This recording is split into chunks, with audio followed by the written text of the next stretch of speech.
Hi, I'm Simon Peck. I'm a people manager, and I build and run software engineering teams. This is part 2 in a series on developing your personal brand. Part 1 was about visual communication, and in this video, I'll cover aspects of audio, including topics around sound quality, as well as improving your communication style. Does sound quality actually matter? We might find it annoying if somebody is in a really echoey room. How would you feel if this entire video was recorded with this? Or suffering from a bad internet connection. You broke up for a second. Could you repeat that? Or if someone has a smoke alarm beeping in the background every 90 seconds. But does poor audio quality really affect the message I'm delivering? If I'm articulate, well thought out, and I present myself well, does the crappy microphone on my headphones really matter? As long as my data is correct and compelling and my presentation is fantastic, people will get my message, right? Apparently not. A study conducted in 2018 by University of Southern California professors Eryn J. Newman and Norbert Schwarz revealed that listeners are likely to attribute any difficulty they have in understanding you to the quality of your presentation and the quality of your research. In 2 experiments, they simulated 2 different types of poor audio quality: room echo, reducing the clarity of the speaker, and a bad phone line. In both cases, they found that when the video was difficult to hear, viewers thought that the talk was worse, the speaker less intelligent and less likable, and the research less important.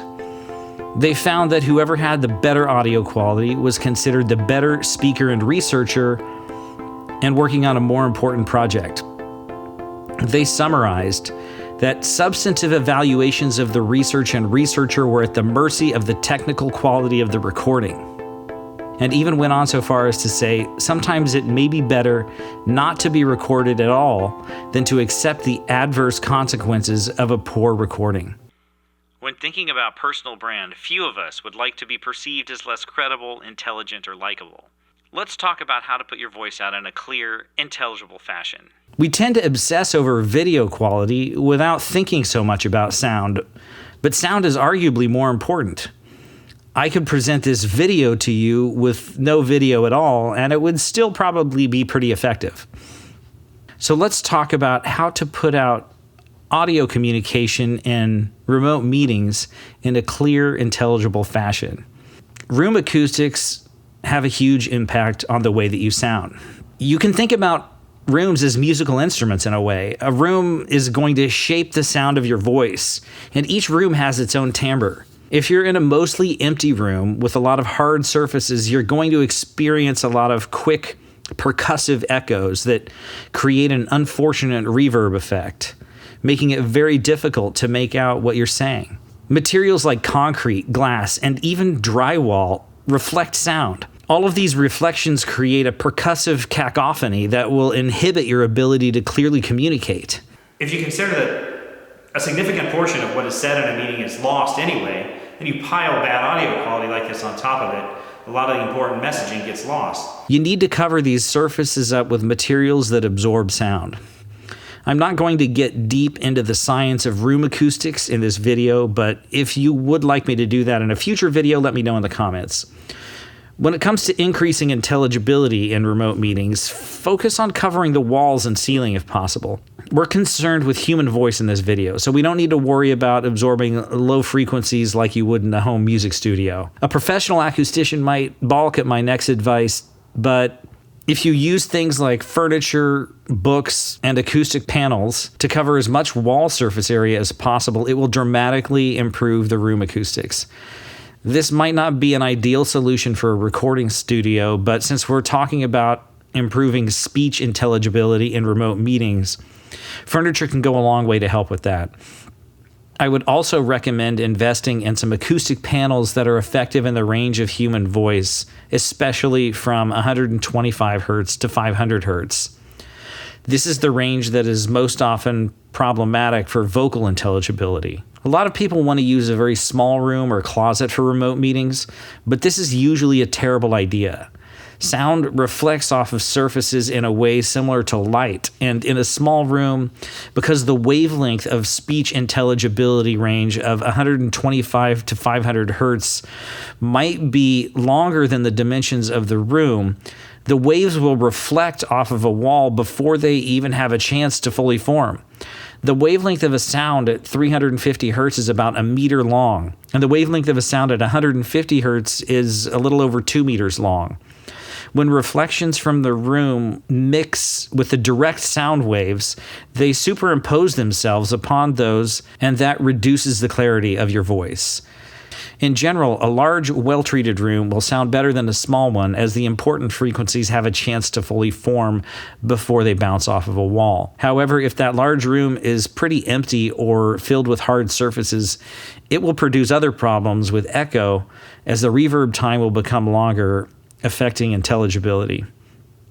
If you don't have a lot of options when it comes to the room you're using, or maybe you don't have any choice at all, and you don't have the ability to install acoustic panels, you'll definitely want to make sure you're using a dynamic cardioid microphone placed very close to your face. There's a microphone on the market for every voice, instrument, and special application. But let's talk about microphones specifically in the context of remote meetings.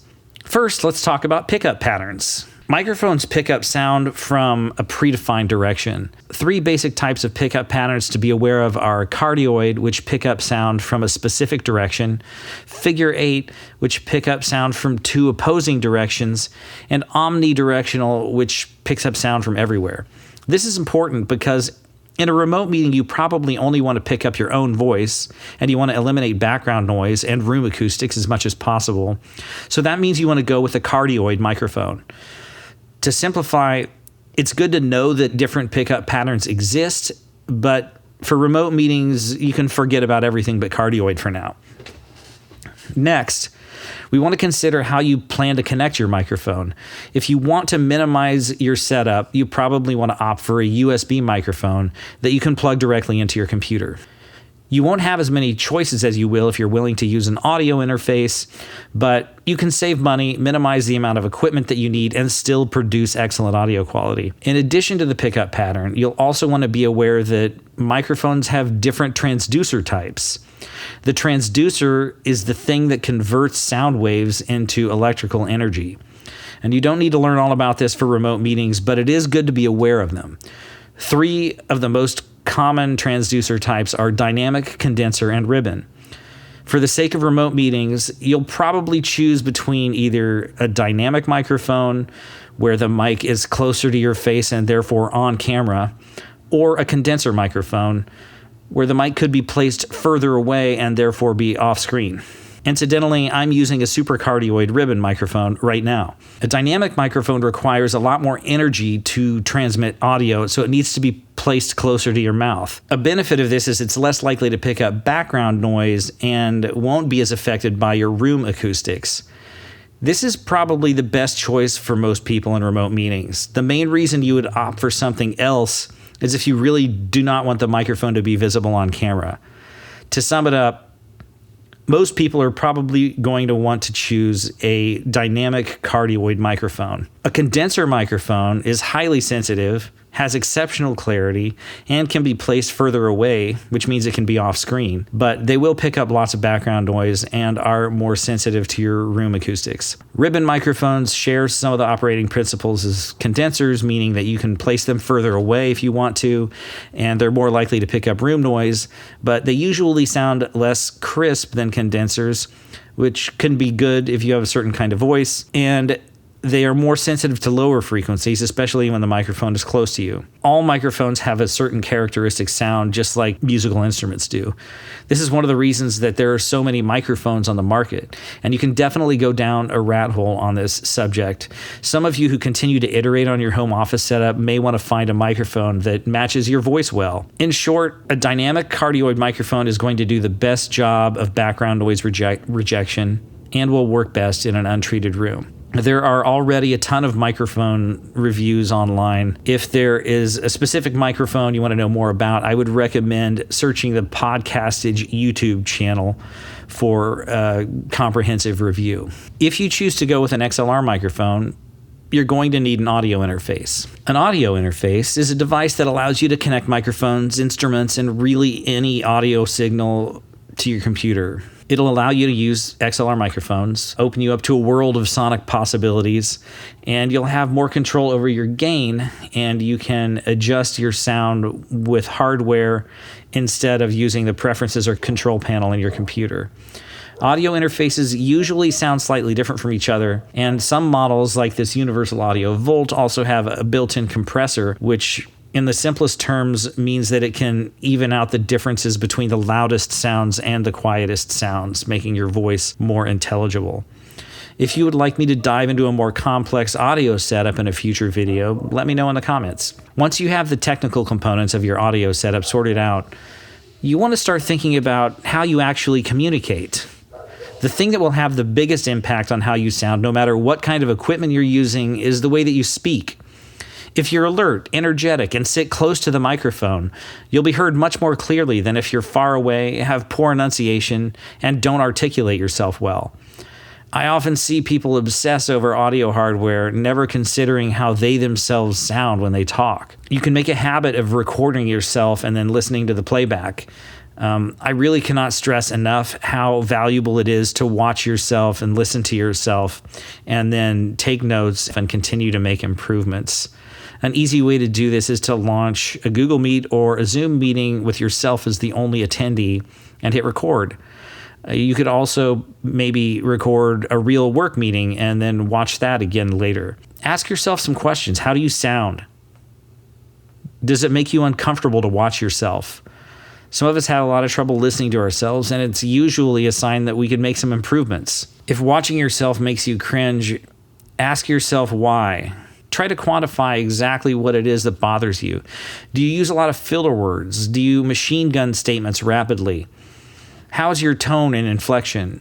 Do you use a lot of uptalk when it isn't necessary? What do you do well? Would you post a video of yourself presenting something on social media? If you wouldn't, why not? Maybe that's an effective goal, getting yourself to the point where you feel comfortable doing that. Take some notes, do it again, making at least one small improvement each time. Improvements in communication can absolutely be made quickly if you do this once a day or once a week. You could even print 2 or 3 things out that you are working on and hang them next to your screen. So once you've improved those things, make a new list and iterate on it over time. If you do this daily, within a week or 2, I guarantee that you'll see some noticeable improvements. I hope this video was helpful to you. Let me know in the comments if you'd like me to go deeper into any of the topics that I covered today. As always, I appreciate your support, and I'd be thrilled if you hit the subscribe button to be notified of future videos.